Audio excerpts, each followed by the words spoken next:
mi be diabere. Mi amegere wa onyi mi le kopu mo onyi mi le. E ma ime hemi no kopu ma ogro na mi de vie mi tasi dodo le examen. Mi ka do zamo. Enya ko na mi lo zo mi do zama. Mi aba penu. Tana be mi de vie la e ma ime be teni vona na vibiti. Enya ma ko no ogro na mi ya mi ti chono ogro na mi de vie me be mi ka do mi aba penu mi ka do mi aba penu vo mi ti me penu po nya te pe nya o nya be nu pepere lia nu pe na. Nu pepele e ya nye gbogbo vodi we ye kan ne were vitukui edo le examen le eto kple no ƒe kpɔkplɔ te la akpɔ be naneke mehe asi ɖe nu o. Ƒu ɖeka ko le zɔzɔm. Ne la ke ɖe dzɔgbevɔ̃e gbɔgbɔ ɖewo ŋu la, atu nu kple wɔ. Kaka nava ɖo aƒeme ko ezu nugbegble na etɔ kple nɔ. Satɔwo mele na abe fifia o. Sã la enu sesẽwo nɔ anyi ye gbɔgbɔ sesẽwo tsɛ nɔ anyi. Eye wòma nye ɖevi ko ezã do kaka se ɖe zã ga wuieve aganɔ zã me la gbeɖegbeɖe o meli o. Meli o. Kaka etɔ kple nɔ woamlɔ ga ade kple ya ɖe ga nyi ga asieke. Ke mi nana ɖe dzɔ ya ame ɖewo nɔ anyi vɔ se ɖe gawo. Ye nudzrala tsɛ la mekpɔ mɔna nɔ nudzra le ezã titina abe gawo lo gaviwo ke menye asigã me ele o. Elabe gbɔgbɔwo va ƒlea nu le ame gbɔ. Gbɔgbɔ vɔ̃ɖi ɖewo ke tsa va yina. Wonya be wodzra nua wova woatɔ ɖe ŋue. Woado asi game na woe. Enu yiwo ƒete ke dzra la axɔ se be nu ye dzra gake kana va le wɔ akɔnta la manya ta nɛ o. Gbɔgbɔ ke mia no va ɖe ɖewo ava le ame mea. Mele kpɔ gbɔ o. Eke mi le fia tsɛ gbɔgbɔ le mia me. Menya o. Anye adzegbɔgbɔ lo, anye nu bubu ɖewo ƒe gbɔgbɔ lo gake mele nyanya gbɔ o. Eva wɔe ko edzo kpoo enye adzamenuwɔwɔ. Ese me ɖe. Eya ta aƒe nanye ɖevi ko ado le nɔ ƒe atame adzo be yi ɖe egbɔme hã la meli tsã o. Meli gbeɖegbeɖe o. Eya ta ame bubu tsɛ nɔ anyi. Enya fifia ɖeviawo ɖe ko atso ko enya manya ta ɖe nu woƒe nɔwo tsɛ wometsɔ ɖeke ɖe me na wo o. Ɖevia ɖe ko le yi ko by heart me yi ko anɔ zɔzɔm.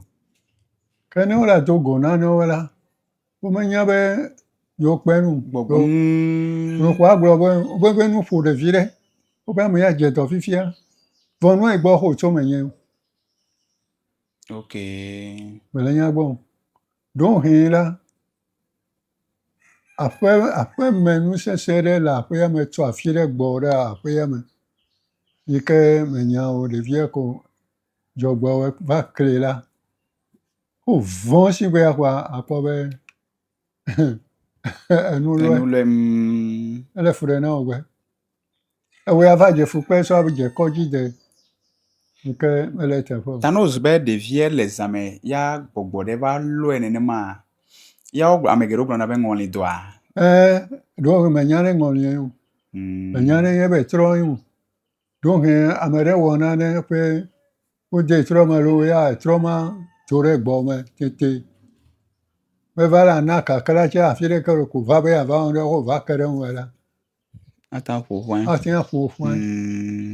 Ese me ɖe. Abe nuwo le vovovo eye ame kplɔ amegbetɔ ɖe sia ɖe ɖo.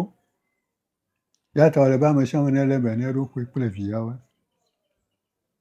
Nakɔ viwɔe kɔ ɖo te si be ame ɖeke ne megado nu ɖe gbɔ o la enye nu gbegblẽ. Ne ame ɖe ya kpɔ be viwɔea fi ke yi wòle menyo o alo aƒe ma me ke yi wòle menyo o alo zã do gake wòyia ɖe aƒe ɖe me kpɔ be gbɔgbɔ vɔ̃ɖi ɖe wole aƒe ma me la, wo tsitsi nɛ be megayia enɔ ya be o yi be ne yi edoe ɖe fi ma. Oye, gbọ̀ngbọ̀n la ta sí pápẹ́lẹ́ àmọ́ máa fò pẹ́ bàbá yẹn mọ̀ yìí. Nyateƒe. Meka wẹ̀. Mewòe ŋutɔ do ɛɖo ɖa o. Ŋutɔ Ame sia ame kpakple ƒe kpɔli ɖe yi ke mesɔ kple tɔwo o, meka wɔe o. Eya ta beléle hiã na ɖeviwoe elabe yawoe gbɔ mía teƒe nɔƒe. Ekpɔ tsã míawo fifia ŋutsu le ɖa bla. Tsã míawo gbɔme ŋutsu mebla ɖa o. Gbeɖe o. Alũ sakora aɖe ɖa ba gake mekpɔ mɔ na bla ɖa o. Elabe aʋawɔdzu mi nyo. Aʋawɔ nu ka? Aʋawɔdzue. Ok. Aʋawɔdzu mi nyo. Ne ebla ɖa, wo ŋutsu ya bla ɖa, ebla ɖokui wɔe. Eye atsi aʋa fifi la. Ok. Ebla ɖokui wɔe. Ne dekɔnu nu lo. Eye ne woatsɔ ka bla wɔe yewo lo. Gake ebla ɖokui wɔe kpĩ. Nu ka na? Ne tafura tse ame le atsi gbe dzi alo tsi afi ɖe. Fika wo ɖena na ame, meɖa wo ɖena na ame. Ya bla ɖokui wɔe. Nu sia nu be adzɔ kɔ adzɔ ɖe dziwɔe. Gake wɔe me anya o. Abu be o yewo kpɔ nua yi le fi ko ya tse yi wɔe gake eva wɔ nɛ. Ame ɖewo wɔe sigbe wotsɔ wi tse gakɔ kpe ɖe ŋu yi ke menyo koŋ. Ena be amewo zɔ aɖaʋakula. Medzi be adze aɖaʋa o gake edze aɖaʋaku tso ɣeyiɣi yi ke Mawu ŋutɔ mena wo. Ya wɔe trɔ ɖa ɖe ta adze aɖaʋa. Yo, tɔgbe. Ya aɖaʋatɔ dze mede zikpui xɔ me. Ne enye zikpui ƒe mevi la, mekpɔ mɔ na nɔ ɖa bla o. Ne le ɖa bla la, mekpɔ mɔ na yi zikpui xɔ me. Ezu nyɔnu. Ok. Eƒe be nyɔnu media zikpui xɔ me. Nyɔnu media zikpui xɔ me. Ok. Anɔ emɔnu ba gake aƒe nyɔnu ade zikpui xɔ me abe nu ɖe sesẽ ya wokplɔ wɔe kɔ yi fi ma. Ok. Nyɔnu media zikpui xɔ me. Anɔ mɔnu gbedodoɖa ɖa le. Ame yiwo ke nye zikpui gbɔdela woayi ado gbe ɖa. Axɔ aha do gbe ɖa na wo. Gake woe nyɔnuwo mekpɔ mɔ na nɛ o. Abe nyɔnu la, elé na gbe. Eŋe na asi. Ese me ɖe. Ele me. Ne woe nyɔnu lé na gbe. Etsia gbɔto. Etsia gbɔto. Ok. Etsi na gbɔto. Míawo be elé gbe alo amea ewɔ nu yi. Ta zikpui kple nuawo mezɔna o. Ta ne le nu ma wɔ la, ɖeko ate aku. Ok.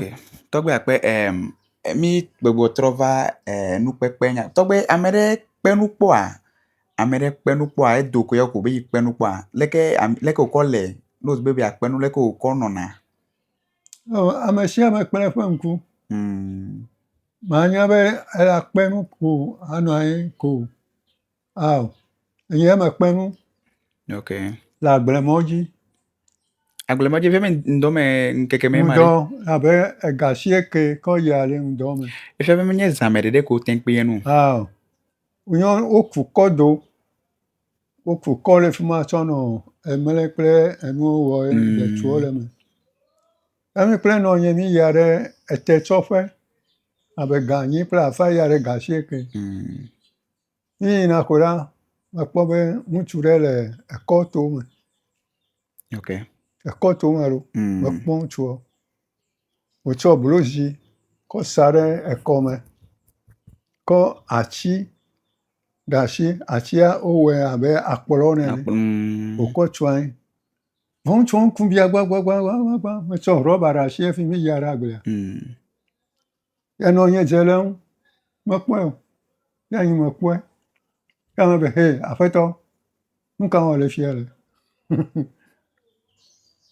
Gbɔgbɔ nye kpɔe wowo. Aƒetɔ fika tso ƒe va fia. Va le agblemɔ dzi na me. Kapa do le ekɔto me le fi ma kaba. Ne me do la me te wo kple rɔba gbe. Wo tsa ŋku.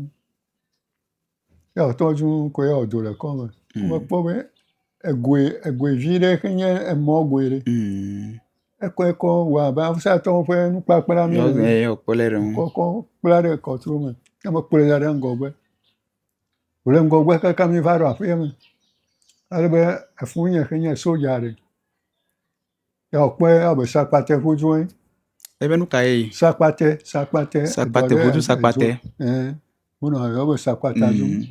Efia be voduwo tse te nye na gbɔgbɔ ko nɔ ame gbɔ dze alo dona ko amewo kpɔnɛa? Wokpɔnɛ. Ne ŋku le asi wɔe, ke gbɔgbɔ wɔ sewui kɔ akpɔe. Ke fima ta gblɔ be nukpekpe yiwo ke ame geɖewo nɔ kpɔkpɔa, voduwo geɖe nye na vodu. Abe geɖe nye na ŋɔli. Ya me va kplɔe kɔ vɛ. Ya fo nye ƒle akɔɖu ni. Be ne xɔ. Ya xɔe. Ya wo be kaba ne tso ne dzo. Ya fo nye kplɔe kaka la so míaƒe tsia klem. Kplɔe tsoe. Ale mɔ xoxo ɖe li tsa tona hafi yia ɖe ho. Ŋutsu ɖe ku le fi ma woyɔ be Tela. Etɔ woƒe yɔdowo le fi ma wota mawudɔ la ɖe dzi. Ya wòɖo fi ma ya tsi ne be tso gbedzi. Ne menya o, wògava dzoa me heyi kpɔe la, baba ne yewo kpakple. Efia be ne wòzu be vodu sakpate wohe nye gbɔgbɔ minya be gbɔgbɔ ya, ema yi me mi nɔ kpɔ be te ame ŋuti ame ƒe nɔnɔme kpɔ mi le. Ame ƒe nɔnɔme le. Gabe la ke wòtse le tutututu. Ne menya o, xe ne ho ɖa aƒo ɖe ŋu wɔ zi ɖeka. Nye dzɔgbɔwɔ mesẽ o. Enyiwo pete akabi. Ado tsi kpɔtɔ. Efia be wokpɔe ta. Elabe gbɔgbɔ me wo gbɔgbɔ sewutɔ ta la. Edɔ me wɔwɔ na. Woatsɔ dɔléle na wɔe. Enye zi etɔ̃ sɔŋ mi kpakple mi do go. Gake mete vivi o. Fifia ɖe míata gblɔ fefe labe fi si he kaɖigbe kple tɔwo si mi va si electricity kple tɔ ya ta me meka le nu kpɔ because nye meka se kpɔ baba me ɖe ka kpe nu kpɔ. Kaɖia ta kaɖia la ŋusẽ tse le kaɖi tse si. Kaɖi le ŋusẽ le si. Power le si. Ye ana. Yevuwo tse meno wɔe dzodzro yo. Power le wo si. Ne power me le o la, mate ŋu ata asi ɖe nu dzi ko edzo abi o. Anɔ viviti me la ko waka asi ŋɖe ko xexe ma akɔ zi ɖeka. Power le si.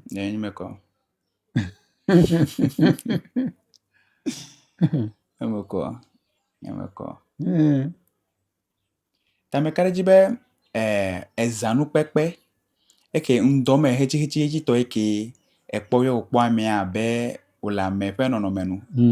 Ya mi va kanu mi wɔ miaƒe investigation so va kpɔ ɖa be vodu sakpate edo le ŋutilã me. Ke ne wòzu be ame ɖe kpe nu le zã me tsea, ete kpɔnɛ abe amegbetɔ nenema. Akpɔe dze si nye abe ame gake ele ke nɔnɔmea le amea si ɖe. Mele kpɔ dze si gbe nyui ɖe o. Xɔ akpɔ be ame. Gake nu yiwo ke nye ƒe ŋutinu ŋutɔ la mele kpɔ gbɔ. Ekpɔa. Hafi ne akpɔ gbɔgbɔ ya la, godo bluzi lo, aklala lo anɔ hafi akpɔe. Elabe eyawoe trɔna zu trɔ. Gbɔgbɔwoe trɔna zu trɔ. Ata nu ma nɔna wo ƒe